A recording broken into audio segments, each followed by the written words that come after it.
So, yan, bago na yung Diablo 4. Tingnan natin kung anong ito naka-ready na siya. Diablo 4 inside the game. Your class, your way. Okay. Tingnan natin kung anong meron dito.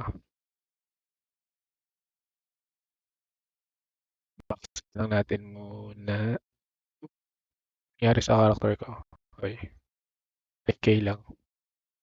So, let's start. Meron.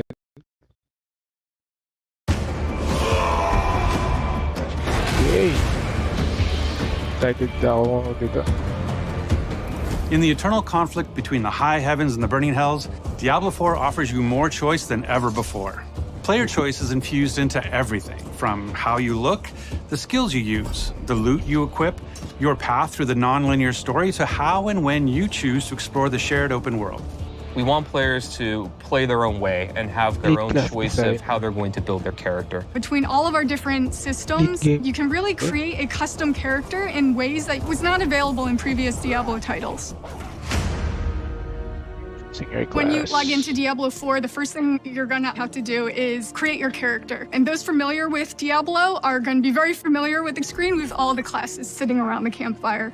In Diablo 4, we got 5 classes. The Barbarian is your fantasy of a fierce warrior or fighter. The Barbarian is the weapon master of Diablo 4, being able to pick up any weapon, jump into the fray, and do really badass stuff with it. They're very strong, they're very physical. They can take different weapons for different situations and use them to their maximum effect. The Sorcerer is really your elemental mage. You have fire, ice, lightning. You can either focus on one or you can kind of be a jack-of-all-trades mage and use abilities from all 3. They're a little more fragile than other classes, tend to be more ranged. The Rogue, unlike the Barbarian, they are a little bit more clever. They're very fast. They have the ability to imbue their weapons with different elemental energies, and they can modify them into different things. The Rogue has 2 different types of play styles. You have the ranged crossbow type gameplay, or you have the in-your-face daggers, poisons. You can lead the enemies into traps that have huge effects, more stealthy type gameplay.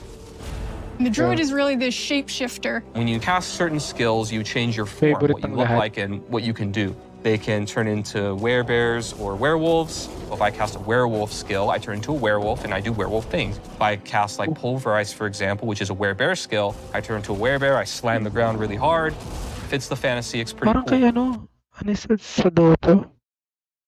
Omnislash? They can also become masters of nature magic with earth and storm magic. Last but not least, we got the Necromancer. They raise armies of the dead. They have different types of minions. You've got your skeletal warriors, your skeletal mages, and then your golem. You have blood magic or bone magic that you can also take advantage of and tackle combat that way. If you've played a previous Diablo game and you enjoyed a certain play style, you can actually bring that into Diablo 4, or just try something completely new. No matter which class you play, there's going to be multiple different avenues and fantasies that you can chase. You can customize your character in ways you've never been able to before, with near-endless character creation and transmog options. In previous Diablo games, you had to be attached to certain archetypes and look a certain way. And in Diablo 4, it's really up to you how you want your character to look.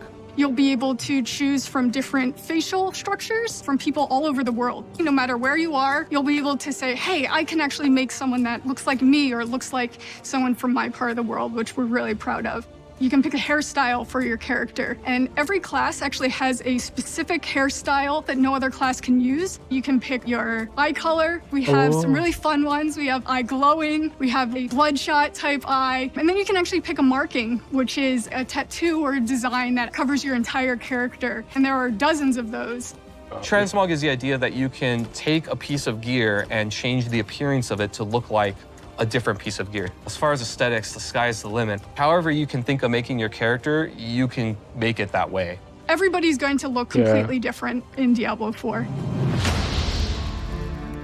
One of our pillars for class design in Diablo 4 is this idea that we want players to play the way that they want to. When you first start the game, we introduce you to the idea of the skill tree. As you level up, you get access to these different skills or passives or upgrades to make your character more powerful.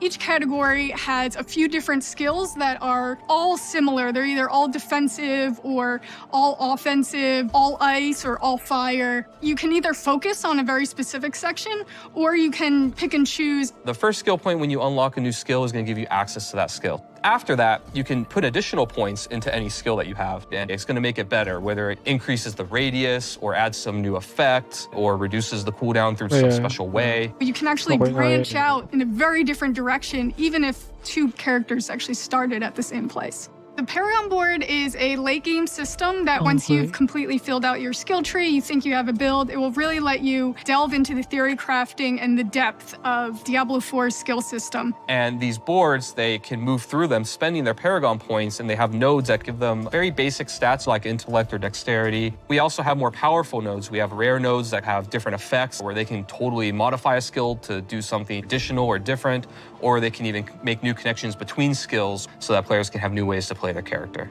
Legendary nodes are equivalent to legendary powers, where they have more powerful effects that can change the builds and ways that characters play. You can start planning this long journey of, okay, I want to hit this node, and then I want to hit this node. I'm going to apply this board, and I'm going to start from this side, and really just get into a super complex, very specific build for your character.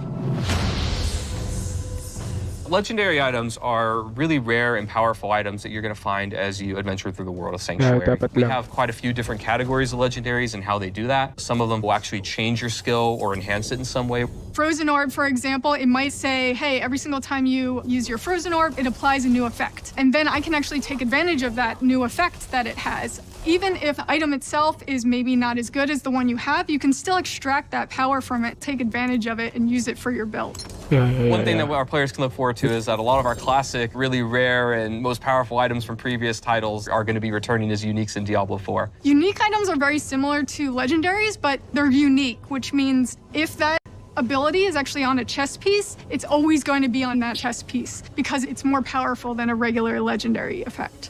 Crafting is a big part of Diablo 4. We have all kinds of different ways that you could upgrade and interact with NPCs to make your gear better. You can increase the item level or power of your gear, so you can actually get a piece of gear and just make it stronger. You can also add sockets to your gear so that you can put gems inside of it. There are a lot of different ways that players will be able to customize their experience in Diablo 4. Every single player is going to have a different experience and a different build at the end of the day. Because we have all of these different ways to make your own character, there's a lot more possibility compared to previous titles of how you want to play, how you want to build your character. We really are doubling down on this idea that you can look the way you want, you can play the way you want, you can really make your own fantasy in this game. Hell welcomes all, and so does Diablo 4. In the coming weeks, we'll be sharing even more about how to play your way. Now, our launch on June 6th is getting closer. Closer still if you got early access. And we can't wait to see you in Sanctuary. Hail Lilith, Blessed Mother. Early access. Oh, by the way, may ano pala. May din. May server slam this May. So, pwede yung laruin yung Diablo beta. Libre. Pwede yung download lahat yan. So, that's it.